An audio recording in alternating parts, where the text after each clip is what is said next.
ನಮಸ್ಕಾರ, ನಾನು ಪೃಥ್ವಿರಾಜ್ ಹಾರ್ನಹಳ್ಳಿ. ಭಾರತ ಆಪರೇಷನ್ ಸಿಂಧೂರ ಮಾಡುವ ಮುಖಾಂತರ ಮೊದಲ ಹಂತದಲ್ಲಿ ಪ್ರತೀಕಾರವನ್ನ ತೀರಿಸಿಕೊಂಡಿರುವಂಥದ್ದು. ಉಗ್ರ ನೆಲೆಗಳನ್ನ ಧ್ವಂಸ ಮಾಡುವ ಮುಖಾಂತರ ಉಗ್ರರಿಗೆ ಪಾಠ ಕಲಿಸುವಂತ ಕೆಲಸವನ್ನ ಮಾಡಿದೆ. ಹಾಗಾದ್ರೆ ಆಪರೇಷನ್ ಸಿಂಧೂರ ಯಾವ ರೀತಿಯಾಗಿತ್ತು, ಎಲ್ಲೆಲ್ಲಿ ಏರ್ ಸ್ಟ್ರೈಕ್ ಅನ್ನ ಮಾಡಲಾಯಿತು, ಅದು ಪಿಒಕೆನಲ್ಲಿ ಎಷ್ಟು ಸ್ಥಳಗಳು, ಪಾಕಿಸ್ತಾನದಲ್ಲಿ ಎಷ್ಟು ಸ್ಥಳಗಳು, ಅದೆಲ್ಲದ್ರ ಬಗ್ಗೆನೂ ಕೂಡ ಕಂಪ್ಲೀಟ್ ಆದಂತ ಡೀಟೇಲ್ಸ್ ಗಳನ್ನ ನಿಮ್ಮ ಮುಂದೆ ಇಡ್ತಾ ಹೋಗ್ತೀನಿ. ನೋಡ್ತಾ ಹೋಗೋಣ. ಆಪರೇಷನ್ ಸಿಂಧೂರ ಭಾರತ ಸ್ಟ್ರೈಕ್. ಪಾಕ್ ಶೇಖ್ ಪಾಕಿಸ್ತಾನವನ್ನ ಬಗ್ಗು ಬಡಿದ ಭಾರತದ ನಾರಿ ಶಕ್ತಿ. ಸಿಂಧೂರ ಅಳಿಸಿದ ಉಗ್ರರ ರಣಬೇಟೆ ಸಿಂಧೂರ ಶಕ್ತಿ.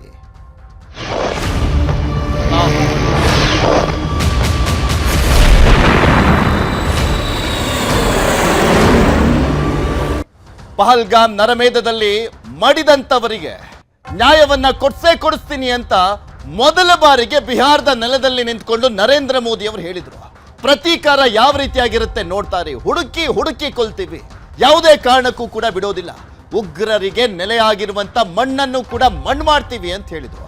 ಆದ್ರೆ ಅದರ ಮೊದಲ ಭಾಗವಾಗಿ ಇದ್ದಂತೆ ಕಾಣಿಸ್ತಾ ಇದೆ. ಬಿಕಾಸ್ ಹೇಳಿದ ರೀತಿಯಲ್ಲಿ ಸದ್ಯಕ್ಕೆ ಆ ದೊಡ್ಡ ಮಟ್ಟದಲ್ಲಿ ಅಟ್ಯಾಕ್ ಕಾಣಿಸ್ತಾ ಇಲ್ಲ. ಬಟ್ ಪ್ರಾರಂಭಿಕ ಹಂತದಲ್ಲಿ ನೋಡೋದಾದ್ರೆ ಒಂದು ದೊಡ್ಡ ಉತ್ತರವನ್ನಂತೂ ಕೊಟ್ಟಿದೆ ಭಾರತ. ಸಿಂಧೂರ ಅಳಿಸಿದಂತವರಿಗೆ ಆಪರೇಷನ್ ಸಿಂಧೂರದ ಮುಖಾಂತರ ಉತ್ತರವನ್ನ ಕೊಡಲಾಗಿದೆ. ಇದು ಮೊದಲ ಹೆಜ್ಜೆನ, ಇನ್ನೂ ಕೂಡ ಮುಂದುವರಿಯುತ್ತಾ ಇದು. ಇನ್ನೂ ಕೂಡ ಭಾರತ ಒಂದು ದೊಡ್ಡ ಮಟ್ಟದ ಉತ್ತರವನ್ನ ಕೊಡುವಂತ ಕೆಲಸವನ್ನ ಮಾಡುತ್ತಾ, ಪಿಒಕೆ ಆಕ್ಯುಪೈ ಆಗುತ್ತಾ, ಈ ಪ್ರಶ್ನೆಗಳು ಈಗ ಕಾಡ್ತಾ ಇದಾವೆ.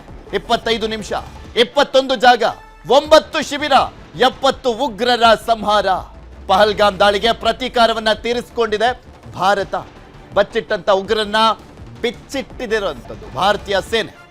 ಆಪರೇಷನ್ ಸಿಂಧೂರದ ಪಿನ್ ಟು ಪಿನ್ ಡೀಟೇಲ್ಸ್ ನಿಮ್ಮ ಮುಂದೆ ಇಡ್ತಾ ಹೋಗ್ತೀವಿ. ಆಪರೇಷನ್ ಸಿಂಧೂರ ಯಾಕೆ ಬೆಳಗ್ಗೆಯಿಂದಲೂ ಕೂಡ ಎಕ್ಸ್ಪ್ಲೈನ್ ಮಾಡ್ತಾ ಇದ್ದೀವಿ. ಸಿಂಧೂರ ಅನ್ನುವಂತ ಒಂದು ಹೆಸರನ್ನೇ ಯಾಕೆ ಇಡಲಾಗಿದೆ ಅನ್ನುವಂಥದ್ದನ್ನ. ನರಮೇಧದಲ್ಲಿ 26 ಜನ ಸಾವನ್ನಪ್ಪಿದ್ರಲ್ಲ, ಬರೀ ಆ 26 ಜನರ ಸಾವಿದೆಯಲ್ಲ, ಅದು ನೋವಿದೆಯಲ್ಲ, ಅವರ ಕುಟುಂಬದವರ ನೋವು. 26 ಜನ ಕುಟುಂಬದಲ್ಲಿ ಮಾಂಗಲ್ಯವನ್ನ ತೆಗೆದಿಡುವಂತೆ ಮಾಡಿದ್ರು, ಕುಂಕುಮವನ್ನ ಅಳಿಸುವಂತೆ ಮಾಡಿದ್ರು. ಸೊ ಹೀಗಾಗಿ ಆ ಕುಂಕುಮವನ್ನ ಅಳಿಸಿದಂತವರ ಕೃತ್ಯಕ್ಕೆ ಪಾಠವನ್ನ ಕಲಿಸಬೇಕಾಗಿತ್ತು. ಆ ಪಾಠವನ್ನ ಕಲಿಸ್ತಾ ಇದೆ ಭಾರತ. ಸಿಂಧೂರ ಅಳಿಸಿದ ಪಾಕಿಸ್ತಾನದ ಉಗ್ರರ ರಣ ಬೇಟೆಯಾಗಿದೆ. ಕಗ್ಗತ್ತಲಿನಲ್ಲಿ ಪಾಕಿಗೆ ನುಗ್ಗಿ ಹೊಡೆದಿರುವಂಥದ್ದು ಭಾರತೀಯ ಸೇನೆ. ಇನ್ನು ಬೆಳಗ್ಗೆ ಎದ್ದು ಕಣ್ಬಿಡುವಂತ ಅಷ್ಟರಲ್ಲೇ ಭಾರತೀಯ ಸೇನೆ ಅಟ್ಯಾಕ್ ಮಾಡಿಬಿಟ್ಟಿತ್ತು. ಇಡೀ ಬೆಳಗ್ಗೆನೆ ಪ್ರತೀಕಾರ ಯಾವಾಗ ಅಂತ ರಕ್ತ ಕುದಿತಾ ಇತ್ತಲ್ಲ ಭಾರತೀಯರದ್ದು. ಅದನ್ನು ನೋಡಿ ಸ್ವಲ್ಪ ಮಟ್ಟಿಗೆ ತುಸು ಸಮಾಧಾನ ಆಗಿದ್ದಂತೂ ಸುಳ್ಳಲ್ಲ. ಬಿಕಾಸ್ ಮೋದಿ ಯಾವಾಗ ನಿರ್ಧಾರವನ್ನ ಮಾಡ್ತಾರೆ, ಯಾವಾಗ ಅಟ್ಯಾಕ್ ಅನ್ನ ಮಾಡಲಾಗುತ್ತೆ, ಯಾಕೆಂದ್ರೆ ಇಡೀ ಮಿಲಿಟರಿಗೆ ಪರಮಾಧಿಕಾರ ಕೊಡ್ಲಾಯ್ತಲ್ಲ, ಆರ್ಮಿಗಾಗಿರ್ಬೋದು, ನೇವಿಗಾಗಿರ್ಬೋದು, ಏರ್ ಫೋರ್ಸ್ನವರಿಗೆ ಪರಮಾಧಿಕಾರವನ್ನ ಕೊಟ್ಟಂತಹ ಸಂದರ್ಭದಲ್ಲಿ ಒಂದು ದೊಡ್ಡದಾದಂತಹ ಒಂದು ಆಪರೇಷನ್ಗೆ ಭಾರತ ಮುಂದಾಗಿದೆ ಅಂತಾನೆ ಊಹಿಸಲಾಗ್ತಾ ಇತ್ತು. ಯಾವಾಗ ಮಾಕ್ ಡ್ರಿಲ್ಗೂ ಕೂಡ ಮುಂದಾಯ್ತು, ಇವತ್ತಿಂದ ಮಾಕ್ ಡ್ರಿಲ್ಗೆ. ಸೊ ಭಾರತ ಯುದ್ಧಕ್ಕೆ ಸನ್ನದ್ಧವಾಗಿದೆ ಅನ್ನುವಂಥ ಒಂದು ಮೆಸೇಜ್ ಅನ್ನ ಕೊಡ್ಲಾಯ್ತಾ ಅನ್ನುವಂಥ ಪ್ರಶ್ನೆಗಳಿತ್ತು. ಇದರ ನಡುವೆ ಭಾರತೀಯ ಸೇನೆ ಅಟ್ಯಾಕ್ ಅನ್ನ ಮಾಡಿದ್ದು. ಅದು 9 ಕಡೆ ದಾಳಿಯನ್ನ ಮಾಡಿರುವಂಥದ್ದು. ಆ 9 ಕಡೆನೂ ಕೂಡ ಅಷ್ಟೇ ಉಗ್ರರ ಬೀಡುಗಳು, ಉಗ್ರರ ತಾಣಗಳು, ಉಗ್ರರ ಬೇಸಾಗಿದ್ದಂಥದ್ದು. ಲಷ್ಕರ್ ಎ ತೊಯ್ಬಾ, ಜೈಷ್ ಎ ಮೊಹಮ್ಮದ್ ಸಂಘಟನೆ, ಉಗ್ರ ಸಂಘಟನೆಗಳಿದಾವಲ್ಲ, ಅವರ ಅಡಗು ತಾಣಗಳು, ಉಗ್ರರಿಗೆ ಟ್ರೈನಿಂಗ್ ಅನ್ನ ಕೊಡ್ಲಾಗ್ತಾ ಇದ್ದಂತಹ ಒಂದು ತಾಣಗಳು, ಅವುಗಳ ಮೇಲೆ ದಾಳಿಯನ್ನ ಮಾಡಲಾಗಿದ್ದು. ಪಾಕಿಸ್ತಾನದ 4 ಸ್ಥಳಗಳು, ಆಮೇಲೆ ಪಾಕ್ ಆಕ್ಯುಪೈಡ್ ಜಮ್ಮು ಕಾಶ್ಮೀರದ 5 ಸ್ಥಳಗಳು, ಟೋಟಲಿ 9 ಪ್ಲೇಸ್, 9 ಜಾಗ ದಾಳಿಯನ್ನ ಮಾಡಿದ್ದು. 70ಕ್ಕೂ ಹೆಚ್ಚು ಜನ ಉಗ್ರರು ಸಾವನ್ನಪ್ಪಿದ್ದಾರೆ ಅಂತ ಹೇಳಲಾಗ್ತಾ ಇದೆ. ಅದ್ರ ಬಗ್ಗೆ ಇನ್ನಷ್ಟೇ ಅಂಕಿಅಂಶಗಳು ಬರಬೇಕಾಗಿದೆ. ಪಾಕಿಸ್ತಾನ ಒಪ್ಕೊಂಡಿದೆ ದಾಳಿ ಆಗಿದೆ ಭಾರತದಿಂದ ಅಂತ. ಎಲ್ಲೆಲ್ಲಿ ದಾಳಿ ಆಗಿದೆ ಅನ್ನುವಂಥದ್ರ ಬಗ್ಗೆ ಕೂಡ ಹೇಳ್ತಾ ಇದ್ರು ಅವರು. ಭಾರತೀಯ ಸೇನೆ ಇಡೀ ಆಪರೇಷನ್ ಅನ್ನ ವಿವರಿಸಿದ್ಯಾರು? ಮಹಿಳಾ ಸೇನಾಧಿಕಾರಿಗಳು. ಅವ್ರು ಬರ್ತಿದ್ದಂಗೆ ಹೇಳಿದೆ ನಾನು ಮಾರ್ನಿಂಗ್, ಅವರು ಪ್ರೆಸ್ ಮೀಟ್ ಅನ್ನ ಮಾಡುವಂತ ಸಂದರ್ಭದಲ್ಲೇ ನೋಡಿ, ಇಬ್ರು ಕೂತ್ಕೊಂಡಿದ್ದಾರೆ, ಮಹಿಳೆಯರು ಕೂತ್ಕೊಂಡಿದ್ದಾರೆ, ಒಬ್ರು ಕರ್ನಲ್ ಮತ್ತೊಬ್ರು ವಿಂಗ್ ಕಮಾಂಡರ್. ಅವರು ಕೂರ್ಸ್ಕೊಂಡಿರುವಂಥದ್ದು ಯಾವ ಕಾರಣಕ್ಕೆ ಅಂದ್ರೆ ನಾರಿಯರ ಮುಖಾಂತರನೇ ಉತ್ತರವನ್ನ ಕೊಡ್ತಾ ಇದ್ದೀವಿ ಅನ್ನುವಂಥದ್ದನ್ನ ಇಡೀ ಜಗತ್ತಿಗೆ ಸಂದೇಶವನ್ನ ಸಾರಬೇಕಾಗಿತ್ತು ಭಾರತ. ಯಾಕೆಂದ್ರೆ ಇಲ್ಲಿ ಕಣ್ಣೀರನ್ನ ಹಾಕ್ತಾ ಇದ್ರು. ಅವತ್ತು ನರಮೇಧ ಆದಂಥ ಸಂದರ್ಭದಲ್ಲಿ ಅವರ ಕುಟುಂಬಗಳು ಕಣ್ಣೀರನ್ನ ಹಾಕ್ತಾ ಇದ್ವು. ಇಡೀ ದೇಶ ಅದಕ್ಕೆ ಕಣ್ಣೀರನ್ನ ಹಾಕಿತ್ತು. ಪಾಪ ಅವರದ್ದಲ್ಲದ ತಪ್ಪಿಗೆ ಕೊರಗುವಂತಾಯ್ತಲ್ಲ ಅಂತ. ಕರ್ನಲ್ ಸೋಫಿಯಾ ಮತ್ತು ಒಂದ್ ಕಡೆ ವಿಂಗ್ ಕಮಾಂಡರ್ ಯೂಮಿಕಾ ಸಿಂಗ್ ಕಂಪ್ಲೀಟ್ ಆದಂತ ಆಪರೇಷನ್ ಬಗ್ಗೆ ಮಾಹಿತಿಯನ್ನ ಕೊಡ್ತಾ ಹೋದ್ರು. ಎಲ್ಲೆಲ್ಲಿ ಏನೇನಾಯ್ತು ಅಂತ ಅದ್ರ ಬಗ್ಗೆ ನೋಡ್ತಾ ಹೋಗೋಣ. ಯಾವ್ಯಾವ ರೀತಿಯಾಗಿ ಅಟ್ಯಾಕ್ ಅನ್ನ ಮಾಡಲಾಯ್ತು, ಯಾವ ಸ್ಥಳದಲ್ಲಿ ಅಟ್ಯಾಕ್ ಅನ್ನ ಮಾಡಲಾಯ್ತು ಅನ್ನುವಂಥದ್ದನ್ನ ಒಂದೊಂದಾಗಿ ನೋಡ್ತಾ ಹೋಗೋಣ. ಈಗ ಅಟ್ಯಾಕ್ ನಂಬರ್ ಒನ್ ಅಂದ್ರೆ ಎಲ್ಲವೂ ಕೂಡ ಅಟ್ ಎ ಟೈಮೇ ಆಗಿರುವಂಥದ್ದು, ಆದ್ರೆ ಯಾವ್ಯಾವ ಪ್ಲೇಸ್ ಅಂತ ತೋರಿಸ್ತಾ ಹೋಗ್ತೀವಿ. ಅಟ್ಯಾಕ್ ನಂಬರ್ 1 ಲಷ್ಕರ್ ಎ ತೈಬಾ ತರಬೇತಿ ಕೇಂದ್ರ, POK, ಪಾಕಿಸ್ತಾನ್ ಆಕ್ಯುಪೈಡ್ ಕಾಶ್ಮೀರಲ್ಲಿರುವಂತ ಉಗ್ರರ ತಾಣ, ಅಲ್ಲಿ ಅಟ್ಯಾಕ್ ಅನ್ನ ಮಾಡಲಾಗಿದ್ದು. ಟೋಟಲಿ POK ನಲ್ಲಿ 5 ಕಡೆ ಅಟ್ಯಾಕ್ ಮಾಡಲಾಯಿತು. LOC ಇಂದ 30 ಕಿಲೋಮೀಟರ್ ದೂರದಲ್ಲಿದ್ದು ಅದು ಉಗ್ರರ ತಾಣಗಳು. ಇನ್ನು ಸವಾಯಿ ನಾಲಾ ಕ್ಯಾಂಪ್ ಮುಜಾಫರಾಬಾದ್, ಲಷ್ಕರ್ ಎ ತೊಯ್ಬಾ ತರಬೇತಿ ಕೇಂದ್ರ ಇತ್ತು ಅಲ್ಲಿ. ಈ ಲಷ್ಕರ್ ಎ ತೊಯ್ಬಾ ಇದೆಯಲ್ಲ, ಆ ಒಂದು ಉಗ್ರ ಸಂಘಟನೆಯವರೇ ಪಹಲ್ಗಾಮ್ ನರಮೇಧದಲ್ಲಿ ಭಾಗಿಯಾಗಿದ್ದಂಥವರು.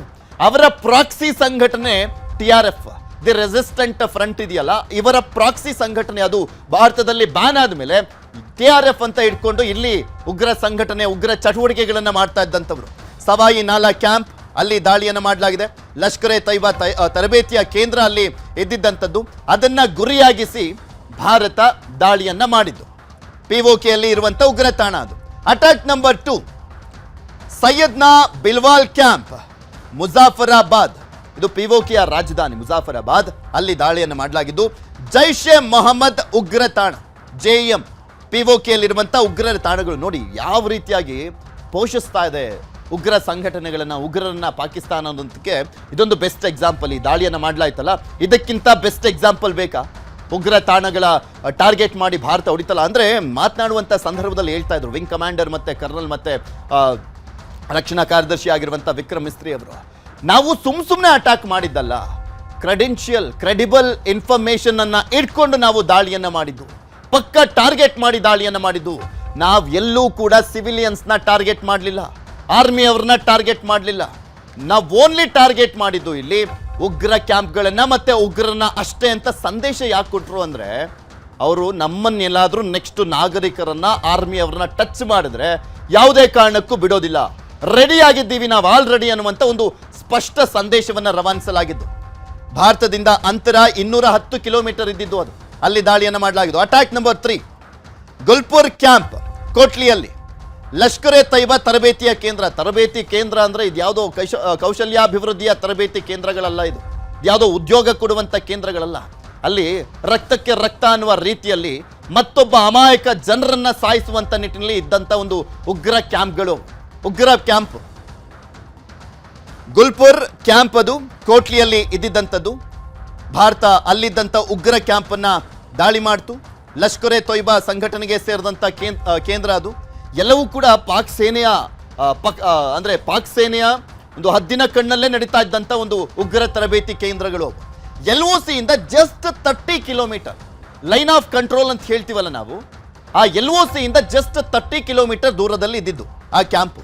ಅದನ್ನು ಕೂಡ ಗುರಿಯಾಗಿಸಿ ದಾಳಿಯನ್ನ ಮಾಡಲಾಯಿತು ಬೆಳಗಿನ ಜಾವ 2 ಗಂಟೆಗೆ. ಅಟ್ಯಾಕ್ ನಂಬರ್ 4 ನೋಡೋಣ. ಅಟ್ಯಾಕ್ ನಂಬರ್ 4 ಇಲ್ಲಿ ಕರ್ನಾಲ ಕ್ಯಾಂಪ್ ಬಿಂಬರ್ನಲ್ಲಿ ಉಗ್ರರ ತರಬೇತಿ ಕೇಂದ್ರ, ಅದು ಕೂಡ ಇಲ್ಲೆಲ್ಲವೂ ಕೂಡ ದಾಳಿ ಮಾಡಿರುವಂಥದ್ದೆಲ್ಲವೂ ಕೂಡ ಉಗ್ರರ ತರಬೇತಿ ಕೇಂದ್ರಗಳೇ. POK ಯಲ್ಲಿರುವಂಥ ಉಗ್ರರ ತಾಣ ಇದು. ಪಾಕ್ ಆಕ್ಯುಪೈಡ್ ಜಮ್ಮು ಕಾಶ್ಮೀರ್ನಲ್ಲಿರುವಂಥ ಉಗ್ರ ತಾಣ.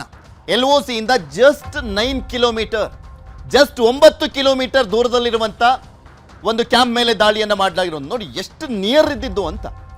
ಈ ಉಗ್ರ ಕ್ಯಾಂಪ್ಗಳು ಗಡಿಯ ಪಕ್ಕದಲ್ಲೇ ಇದ್ದಾವೆ. ಹೇಳ್ಕೊಳ್ಳುವಂಥದ್ದು, ಬಡಾಯಿ ಕೊಚ್ಕೊಳ್ಳುವಂಥದ್ದು ಪಾಕಿಸ್ತಾನ, ನಮಗೆ ಗೊತ್ತೇ ಇಲ್ಲ, ನಾವು ಉಗ್ರರನ್ನ ಪೋಷಿಸ್ತಾನೆ ಇಲ್ಲ, ಅದು ಇದು ಅಂತ ಹೇಳ್ಕೊಂತಾರೆ. ಆದರೆ ಇದ್ದಿದ್ದಂಥ ಕ್ಯಾಂಪ್ಗಳು ನೋಡಿ ಎಲ್ಲ ಅಕ್ಕಪಕ್ಕದಲ್ಲೇ ಇರುವಂಥದ್ದು. 10 ಕಿಲೋಮೀಟ್ರು, 20 ಕಿಲೋಮೀಟ್ರು, 30 ಕಿಲೋಮೀಟ್ರು, ಒಂದು ದೂರ 200 ಕಿಲೋಮೀಟರ್ ಇದ್ದಿತ್ತು. LOC ಇಂದ 9 ಕಿಲೋಮೀಟರ್ ದೂರದಲ್ಲಿ ಇದ್ದಿದ್ದಷ್ಟೇ ಇದು. ಕರ್ನಾಲ ಕ್ಯಾಂಪ್ ಬಿಂಬರ್ನಲ್ಲಿ ಇದ್ದಿದ್ದಂತಹ ಒಂದು ಕ್ಯಾಂಪ್ ಇದು. ಅದನ್ನ ಟಾರ್ಗೆಟ್ ಮಾಡಲಾಯಿತು, ಟಾರ್ಗೆಟ್ ಮಾಡಿ ಉಡಿಸ್ ಮಾಡಲಾಯಿತು ಈ ಉಗ್ರ ತರಬೇತಿ ಕೇಂದ್ರವನ್ನ.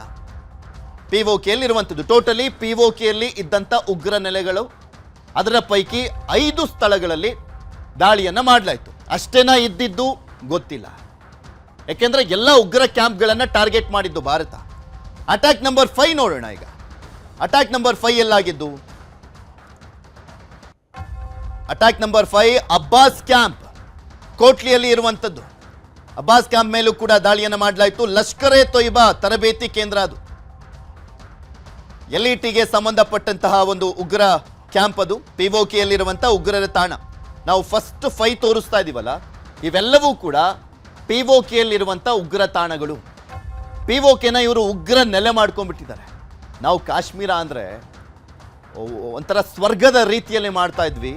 370 ತೆಗೆದ ಬಳಿಕ ಎಂತಹ ಒಂದು ಇನ್ವೆಸ್ಟ್ಮೆಂಟು, ಎಂತಹ ಒಂದು ಅಭಿವೃದ್ಧಿ ಕಾಣ್ತಾ ಇತ್ತು ನೋಡಿ. ಪಿಒಕೆ ಹೆಂಗಿದೆ, ಪಿಒಕೆನ ಭಿಕ್ಷೆ ಬೇಡಿಸುವಂಥ ಲೆವೆಲ್ಗೆ ತೆಗೆದುಕೊಂಡು ಹೋಗ್ಬಿಟ್ಟಿದೆ ಪಾಕಿಸ್ತಾನ.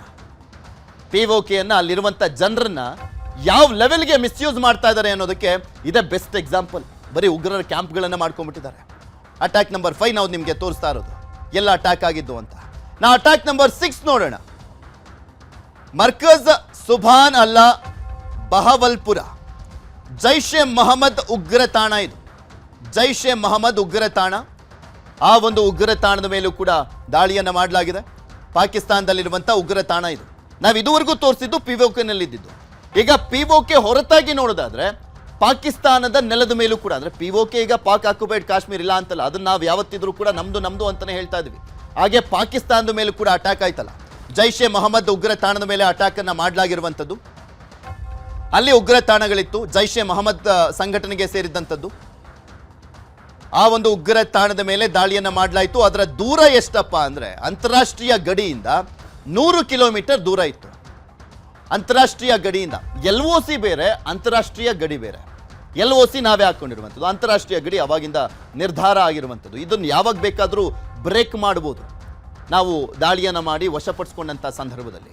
ಸೊ ಹೀಗಾಗಿ LOC ಅಲ್ಲ, ಇಲ್ಲಿ ಅಂತಾರಾಷ್ಟ್ರೀಯ ಗಡಿಯಲ್ಲಿ ದಾಳಿಯನ್ನು ಮಾಡಲಾಗಿದ್ದು. ಅಂತಾರಾಷ್ಟ್ರೀಯ ಗಡಿ ಅಂದರೆ 4 ರಾಜ್ಯ ಬರುತ್ತೆ. ಪಾಕಿಸ್ತಾನ ನಮ್ಮ ದೇಶದ 4 ರಾಜ್ಯಗಳಿಗೆ ಗಡಿಯನ್ನು ಹೊಂದ್ಕೊಂಡಿರುವಂಥದ್ದು. ಒಂದು ಗುಜರಾತ್, ಪಂಜಾಬ್, ಪಾಕಿಸ್ತಾನ ಮತ್ತೆ ಜಮ್ಮು ಕಾಶ್ಮೀರ. ಈ 4 ರಾಜ್ಯಗಳಿಗೆ ಹೊಂದ್ಕೊಂಡಿರುವಂಥ ಎಲ್ಲ ಜಾಗದಿಂದಲೂ ಕೂಡ ಭಾರತ ಅಟ್ಯಾಕ್ ಮಾಡಿದೆ. ಬರೀ ಒಂದೇ ಒಂದು ಕಡೆ ಅಲ್ಲ, ಕಾಶ್ಮೀರದಲ್ಲಿ ಮಾತ್ರ ಇಟ್ಕೊಂಡು ದಾಳಿಯನ್ನು ಮಾಡಿರುವಂಥದ್ದಲ್ಲ, ಎಲ್ಲ ಕಡೆಯಿಂದಲೂ ಕೂಡ ಅಟ್ಯಾಕ್ ಮಾಡಲಾಗಿರುವಂಥದ್ದು. ಎಲ್ಲೆಲ್ಲಿ ಉಗ್ರ ತಾಣಗಳಿದ್ವು ಅಲ್ಲೆಲ್ಲ ಕಡೆನೂ ಕೂಡ ದಾಳಿಯನ್ನು ಮಾಡಲಾಗಿದೆ. ಮರ್ಕಜ್ ಸುಭಾನ್ ಅಲ್ಲಾ ಬಹವಲ್ಪುರ, ಇದು ಅಟ್ಯಾಕ್ ನಂಬರ್ 6 ನಾವು ತೋರಿಸ್ತಾ ಇರುವಂಥದ್ದು. ಪಾಕಿಸ್ತಾನದಲ್ಲಿ ಇರುವಂಥ ಉಗ್ರ ಕ್ಯಾಂಪ್ 100 ಕಿಲೋಮೀಟರ್ ದೂರದಲ್ಲಿದೆ. 100 ಕಿಲೋಮೀಟರ್ ದೂರದಲ್ಲಿರುವಂಥ ಸಂದರ್ಭದಲ್ಲೂ ಕೂಡ ದಾಳಿಯನ್ನ ಮಾಡಲಾಗಿದೆ. ಏರ್ಫೋರ್ಸ್ ಮುಖಾಂತರ ದಾಳಿಯನ್ನ ಮಾಡಲಾಗಿರುವಂಥದ್ದು. ಅಟ್ಯಾಕ್ ನಂಬರ್ 7 ನೋಡೋಣ ಈಗ. ಮರ್ಕಜ್ ತೈಬಾ ಮುರಿತ್ಕೆ ಅದು ಲಷ್ಕರ್ ಎ ತೊಯ್ಬಾ ಉಗ್ರ ತಾಣ. ಅಲ್ಲಿ LETಯ ಉಗ್ರ ಕ್ಯಾಂಪ್ ಇತ್ತು, ಅಲ್ಲೂ ಕೂಡ ದಾಳಿಯನ್ನ ಮಾಡಲಾಗಿರುವಂಥದ್ದು. ಪಾಕಿಸ್ತಾನದಲ್ಲಿರುವಂಥ ಉಗ್ರರ ತಾಣ ಅದು. ಪಾಕ್ನಲ್ಲಿ ನಾವು ಪಿಒಕೆ ತೋರಿಸಿದ್ವಿ, ಈಗ ಪಾಕಿಸ್ತಾನ ಮೇಲೂ ಕೂಡ ದಾಳಿ ಆಗಿತ್ತಲ್ಲ ಅದನ್ನ ತೋರಿಸ್ತಾ ಇದ್ವಿ. ಅಂತಾರಾಷ್ಟ್ರೀಯ ಗಡಿಯಿಂದ 25 ಕಿಲೋಮೀಟರ್ ಮಾತ್ರ ದೂರದಲ್ಲಿ ಇದ್ದಂಥ ಉಗ್ರ ಕ್ಯಾಂಪ್ ಇದು. ಜಸ್ಟ್ 25 ಕಿಲೋಮೀಟರ್ಸ್ ಅಷ್ಟೇ ದೂರ ಇದ್ದಿದ್ದು. ಅದನ್ನು ಕೂಡ ಕ್ರೆಡಿಬಲ್ ಇನ್ಫಾರ್ಮೇಶನ್ ಅನ್ನ ಇಟ್ಕೊಂಡು ಭಾರತ ದಾಳಿ ಮಾಡಿದ್ದು. ಉಗ್ರ ನೆಲೆಗಳನ್ನು ಧ್ವಂಸ ಮಾಡಬೇಕು ಅನ್ನುವಂಥ ನಿಟ್ಟಿನಲ್ಲಿ ಪದೇ ಪದೇ ಯಾಕೆ ಉಗ್ರ ನೆಲೆಗಳನ್ನು ಮಾತ್ರ ಧ್ವಂಸ ಮಾಡಲಾಗಿದೆ, ಅಲ್ಲಿನ ಸಿವಿಲಿಯನ್ಸ್ನ ಮುಟ್ಟಿಲ್ಲ, ಮಿಲಿಟರಿಯನ್ನ ಮುಟ್ಟಿಲ್ಲ ಅನ್ನುವಂಥ ಮೆಸೇಜನ್ನು ಪಾಸ್ ಮಾಡ್ತಾ ಇದೆ ಯಾಕೆ ಅಂತ ನಾನು ಆರಂಭದಲ್ಲಿ ಹೇಳ್ತಾ ಇದ್ದೆ. ಬಿಕಾಸ್ ಈಗ ನೀವೇನಾದರೂ ನಮ್ಮನ್ನು ಮುಟ್ಟಕ್ಕೆ ಬಂದರೆ, ನಮ್ಮ ನಾಗರಿಕರಿಗೆ ತೊಂದರೆ ಕೊಟ್ಟರೆ, ನಮ್ಮ ನಾಗರಿಕರ ಮೇಲೆ ಅಟ್ಯಾಕ್ ಆದರೆ, ನಮ್ಮ ಮಿಲಿಟರಿ ಮೇಲೆ ಅಟ್ಯಾಕ್ ಆದರೆ ಅದರ ಪರಿಣಾಮ ಹೆಂಗಿರುತ್ತೆ ಅನ್ನುವಂಥದ್ದನ್ನು ತೋರಿಸ್ಬೇಕಾಗತ್ತೆ ಅನ್ನುವಂಥ ಎಚ್ಚರಿಕೆಯ ಸಂದೇಶ ಅದು. ಅದಕ್ಕೋಸ್ಕರನೇ ಪದೇ ಪದೇ ಒತ್ತಿ ಹೇಳಿದ್ದು ರಕ್ಷಣೆ ಇಲಾಖೆಯವರು, ನಾವು ಸಿವಿಲಿಯನ್ನ ಮುಟ್ಟಿಲ್ಲ ಮತ್ತೆ ಆರ್ಮಿಯವ್ರನ್ನ ಮುಟ್ಟಿಲ್ಲ ಅಂತ. ಅಟ್ಯಾಕ್ ನಂಬರ್ 7 ತೋರಿಸ್ತಾ ಇದ್ವಿ, ಲಷ್ಕರ್ ಎ ತೊಯ್ಬಾ ಸಂಘಟನೆ ಉಗ್ರ ಕ್ಯಾಂಪ್ ಮೇಲೆ ದಾಳಿಯನ್ನು ಮಾಡಿದ್ದು. ಇನ್ನು ಅಟ್ಯಾಕ್ ನಂಬರ್ 8 ನೋಡೋಣ. ಸರ್ಜಲ್ ಕ್ಯಾಂಪ್ ಅಲ್ಲಿ ಕೂಡ ಇದ್ದಂಥ ಉಗ್ರ ತಾಣದ ಮೇಲೆ ದಾಳಿಯನ್ನು ಮಾಡಲಾಯಿತು. ಇದು ಜೈಷ್ ಎ ಮೊಹಮ್ಮದ್ ಉಗ್ರರ ತಾಣ, ಪಾಕಿಸ್ತಾನದಲ್ಲಿರುವಂಥ ಉಗ್ರರ ತಾಣ ಇದು. ಅದು ಎಷ್ಟು ಕಿಲೋಮೀಟರ್ ದೂರದಲ್ಲಿತ್ತು? ಅಂತಾರಾಷ್ಟ್ರೀಯ ಗಡಿಯಿಂದ 6 ಕಿಲೋಮೀಟರ್ ಅಷ್ಟೇ ದೂರದಲ್ಲಿದ್ದು. 6 ಕಿಲೋಮೀಟರ್ ದೂರ ಅಷ್ಟೇ, ಜಸ್ಟ್ ಬಾರ್ಡ್ರಲ್ಲಿ ಇದ್ದಿದ್ದು. ಒಂದು ದೊಡ್ಡ ಬಿಲ್ಡಿಂಗ್ ಮೇಲೆ ಹತ್ತು ಬಿಟ್ರೆ ಕಾಣಿಸ್ಬಿಡುತ್ತೆ, ಅಷ್ಟು ದೂರದಲ್ಲಿದ್ದಂಥದ್ದು. ಭಾರತಕ್ಕೆ ಅದೆಲ್ಲದ್ರ ಬಗ್ಗೆನೂ ಕೂಡ ಕ್ಲಾರಿಟಿ ಇತ್ತು, ಎಲ್ಲೆಲ್ಲಿ ಉಗ್ರರ ತಾಣಗಳಿತ್ತು ಅಂತ. ಅವ್ರು ಅದನ್ನು ಹೆಂಗೆ ಸಮರ್ಥನೆ ಮಾಡ್ಕೊಳ್ತಾರೆ, ಅದೆಲ್ಲ ಸೇನೆಯ ಕ್ಯಾಂಪ್ಗಳಾಗಿದ್ವು ಅನ್ನೋ ರೀತಿಯಲ್ಲಿ ಸಮರ್ಥನೆ ಮಾಡ್ಕೊಳ್ತಾ ಇದ್ರು. ಬಟ್ ಇವಾಗ ಏನು ಹೇಳ್ತಾರೋ ಗೊತ್ತಿಲ್ಲ, ಇನ್ನು ರಿಯಾಕ್ಷನ್ಗಳು ಬರಬೇಕಾಗಿದೆ. ಭಾರತದ ಅಟ್ಯಾಕ್ ಆದರೂ ಕೂಡ ಅಲ್ಲಿಂದ ಯಾವುದೇ ಒಂದು ಮಿಸೈಲ್ ಇಲ್ಲಿಗೆ ದಾಳಿ ಮಾಡಿಲ್ಲ. ಸೊ ಹೀಗಾಗಿ ಭಾರತ ಎಷ್ಟು ವ್ಯವಸ್ಥಿತವಾಗಿ ಅವರನ್ನ ಕಟ್ಟ ಹಾಕಿದೆ ಅನ್ನುವಂಥದ್ದು ನೋಡ್ಬೋದು. ಬಿಕಾಸ್ ಭಾರತ ಬರೀ ಸುಮ್ಮನೆ ಕ್ಷಿಪಣಿ ಆರ್ಸ್ ಬಂದಿದ್ದಂಥದ್ದಲ್ಲ, ಅಲ್ಲಿ ಡಿಜಿಟಲ್ ಆ್ಯಕ್ಟ್ ಕೂಡ ಆಗಿದೆ ಅಂತ ಹೇಳಲಾಗ್ತಾ ಇದೆ. ಆ ಒಂದು ಸರ್ವರ್ಗಳನ್ನು ಕೂಡ ಡ್ಯಾಮೇಜ್ ಮಾಡಿದೆ ಅಂತ ಹೇಳಲಾಗ್ತಾ ಇರುವಂಥದ್ದು. ಸೊ ಹೀಗಾಗಿನೇ ಇದುವರೆಗೂ ಒಂದು ಮಿಸೈಲು ಕೂಡ ಆ ಕಡೆಯಿಂದ ಫೈರ್ ಆಗಿಲ್ಲ ಅಂತಲೂ ಒಂದು ಲೆಕ್ಕಾಚಾರದ ಮಾತುಗಳಿದ್ದಾವೆ. ಗೊತ್ತಿಲ್ಲ ಅದೇನಾಗಿದೆ ಅಂತ. ಇನ್ನು ಅಟ್ಯಾಕ್ ನಂಬರ್ 9 ನೋಡೋಣ. ಮೆಹಮೂನಾ ಜೋಯಾ ಕ್ಯಾಂಪ್, ಸಿಯಾಲ್ಕೋಟ್, ಹಿಜ್ಬುಲ್ ಮುಜಾಹಿದ್ದೀನ್ ಉಗ್ರರ ತಾಣ. ಹಿಜ್ಬುಲ್ ಮುಜಾಹಿದ್ದೀನ್ ಇಲ್ಲಿ 3 ಉಗ್ರ ಸಂಘಟನೆಗೆ ಸಂಬಂಧಪಟ್ಟಂತು. ಜೈಷ್ ಎ ಮೊಹಮ್ಮದ್, ಲಷ್ಕರ್ ಎ ತೊಯ್ಬಾ, ಹಿಜ್ಬುಲ್ ಮುಜಾಹಿದ್ದೀನ್, ಈ 3 ಉಗ್ರ ಸಂಘಟನೆಗೆ ಸಂಬಂಧಪಟ್ಟಂತ ಉಗ್ರ ತಾಣಗಳನ್ನು ಧ್ವಂಸ ಮಾಡಲಾಗಿರೋದು. ಅಂತಾರಾಷ್ಟ್ರೀಯ ಗಡಿಯಲ್ಲೇ ಇರುವಂಥದ್ದು, ಅಂತಾರಾಷ್ಟ್ರೀಯ ಗಡಿ ಪಕ್ಕದಲ್ಲೇ ಇರುವಂಥ ಒಂದು ಕ್ಯಾಂಪ್ ಅದು. ಹಾಗೆ ಇನ್ ಡೀಟೇಲ್ ಆಗಿ ಅವಾಗಲೇ ಅವ್ರು ತೋರಿಸ್ತಾ ಇದ್ರು, ರಕ್ಷಣಾ ಇಲಾಖೆಯವರು, ಯಾವ್ಯಾವ ಪ್ಲೇಸು, ಎಷ್ಟೆಷ್ಟು ದೂರ, ಎಷ್ಟು ಹಾನಿಯಾಗಿದೆ, ಅದರ ಪರಿಣಾಮ ಏನು, ಯಾವ ಪ್ಲೇಸಲ್ಲಿ ನಾವು ದಾಳಿ ಮಾಡಿದ್ದೀವಿ, ಎಷ್ಟು ಅಕ್ಯುರೇಟ್ ಆಗಿ ದಾಳಿಯನ್ನು ಮಾಡಿದ್ದೀವಿ, ಯಾವ ಟೈಮಲ್ಲಿ ದಾಳಿ ಮಾಡಿದ್ವಿ, ನಮ್ಮ ಟಾರ್ಗೆಟ್ ಯಾವ ರೀತಿಯಾಗಿ ರೀಚ್ ಆಗಿದೆ, ಅದು ಎಷ್ಟು ಪರ್ಫೆಕ್ಟ್ ಆಗಿ ಅದನ್ನು ಎಕ್ಸ್ಪ್ಲೈನ್ ಮಾಡ್ತಾ ಇದ್ರು. ನೀವು ಕೂಡ ನೋಡ್ತಾ ಇದ್ರೆ ಅಷ್ಟು ಇಂಪ್ರೂವೈಸೇಷನ್ ಆಗಿರುವಂಥದ್ದು ಭಾರತೀಯ ಸೇನೆ, ಟೆಕ್ನಾಲಜಿ ವೈಸ್ ಕೂಡ ಅಷ್ಟೇ. ಬಿಕಾಸ್ ಈಗ ಏನೇ ವಾರ ಆದರೂ ಕೂಡ ಟೆಕ್ನಾಲಜಿ ವಾರ್ ಇದ್ದಂತೆ ಅದು. ಯೋಧರು ನಡುವೆ ಆಗುವಂಥ ವಾರ್ ಬೇರೆ, ಆದರೆ ಟೆಕ್ನಾಲಜಿಕಲಿ ಎಷ್ಟು ಇಂಪಾರ್ಟೆಂಟ್, ಎಷ್ಟು ಮುಂದುವರೆದಿದ್ದೀವಿ ಅನ್ನುವಂಥದ್ದಕ್ಕೂ ಕೂಡ ಅದೊಂದು ಸ್ಪಷ್ಟ ಸಂದೇಶ. ಅಂತಾರಾಷ್ಟ್ರೀಯ ಗಡಿಯಿಂದ 18 ಕಿಲೋಮೀಟರ್ ಅಷ್ಟೇ ದೂರದಲ್ಲಿದ್ದಂಥದ್ದು ಮೆಹಮೂನಾ ಜೋಯಾ ಕ್ಯಾಂಪ್, ಸಿಯಾಲ್ಕೋಟಲ್ಲಿ ಏನು ದಾಳಿಯನ್ನು ಮಾಡಲಾಗಿದೆ ಅದು ಜಸ್ಟ್ 18 ಕಿಲೋಮೀಟರ್ ಅಷ್ಟೇ ದೂರ. ಹಿಜ್ಬುಲ್ ಮುಜಾಹಿದ್ದೀನ್ ಉಗ್ರರ ತಾಣ ಆಗಿದ್ದಂಥದ್ದು ಅದು. ಈ ರೀತಿಯಾಗಿ 9 ಉಗ್ರರ ಬೇಸ್ಗಳ ಮೇಲೆ, ಟೆರರ್ ಬೇಸ್ಗಳ ಮೇಲೆ ದಾಳಿಯನ್ನು ಮಾಡಲಾಗಿತ್ತು. ಅಲ್ಲಿಂದ ಆ ಉಗ್ರರನ್ನ ಶಿಫ್ಟ್ ಮಾಡಲಾಗಿತ್ತ, ಅಲ್ಲಿರುವಂಥ ಉಗ್ರರು ಎಷ್ಟು ಜನ ಸಾವನ್ನಪ್ಪಿದ್ರು, ಅದ್ರ ಬಗ್ಗೆ ಇನ್ನಷ್ಟು ಡೀಟೇಲ್ಸ್ಗಳು ಬರಬೇಕಾಗಿದೆ. ಅದನ್ನು ಅಫಿಷಿಯಲಿ ಅಂತೂ ಪಾಕಿಸ್ತಾನ ಅಂತೂ ಹೇಳಲ್ಲ, ಬಟ್ ನೋಡೋಣ ಅದ್ರ ಬಗ್ಗೆ ಇನ್ನೂ ಏನಾದರೂ ಅಂಕಿಅಂಶಗಳು ಬರ್ತಾವ ಅಂತ. ಬಟ್ ಒಂದು ಅಂದಾಜಿನ ಪ್ರಕಾರ ಸುಮಾರು 70 ಜನ ಈ ಉಗ್ರರು ಸಾವನ್ನಪ್ಪಿದ್ದಾರೆ ಅಂತ ಹೇಳಲಾಗ್ತಾ ಇದೆ. 70ಕ್ಕೂ ಹೆಚ್ಚಿರ್ಬೋದು ಅಥವಾ ಕಡಿಮೆನೂ ಇರ್ಬೋದು, ಗೊತ್ತಿಲ್ಲ. ಆದರೆ ಆ ಇನ್ಫ್ರಾಸ್ಟ್ರಕ್ಚರ್ ಇತ್ತಲ್ಲ, ಅವರಿಗೆ ಅವ್ರು ಯೂಸ್ ಮಾಡ್ತಾ ಇದ್ದಂಥ ಇನ್ಫ್ರಾಸ್ಟ್ರಕ್ಚರ್, ಅಲ್ಲಿದ್ದಂಥ ವೆಪನ್ಸ್ಗಳಾಗಿರ್ಬೋದು, ಅವೆಲ್ಲವೂ ಕೂಡ ಧ್ವಂಸ ಆಗಿದೆ. ಉಗ್ರರು ಎಷ್ಟೆಷ್ಟು ಜನ ಇದ್ರು, ಒಂದೊಂದು ಕ್ಯಾಂಪಲ್ಲೂ ಕೂಡ ಮಿನಿಮಮ್ ಅಂದರೂ 50ರಿಂದ 100ಕ್ಕೂ ಹೆಚ್ಚು ಜನರಿಗೆ ಟ್ರೈನಿಂಗ್ ಕೊಡಲಾಗ್ತಾ ಇತ್ತು ಅಂತ ಹೇಳಲಾಗ್ತಾ ಇದೆ. ಆದರೆ ಅಲ್ಲಿದ್ರ ಈ ಟೈಮ್ನಲ್ಲಿ ಗೊತ್ತಿಲ್ಲ. ಬಿಕಾಸ್ ಯಾವಾಗ ಭಾರತ ರಾಜತಾಂತ್ರಿಕವಾಗಿ ದಿಗ್ಬಂಧನವನ್ನು ಹಾಕಲಿಕ್ಕೆ ಶುರು ಮಾಡ್ತೋ ಆ ಸಂದರ್ಭದಿಂದಲೂ ಕೂಡ ಇವರು ಉಗ್ರ ಕ್ಯಾಂಪ್ಗಳನ್ನು ಶಿಫ್ಟ್ ಮಾಡುವಂಥ ಕೆಲಸವನ್ನು ಮಾಡಿದ್ರು ಅಂತ ಹೇಳಲಾಗ್ತಾ ಇರುವಂಥದ್ದು.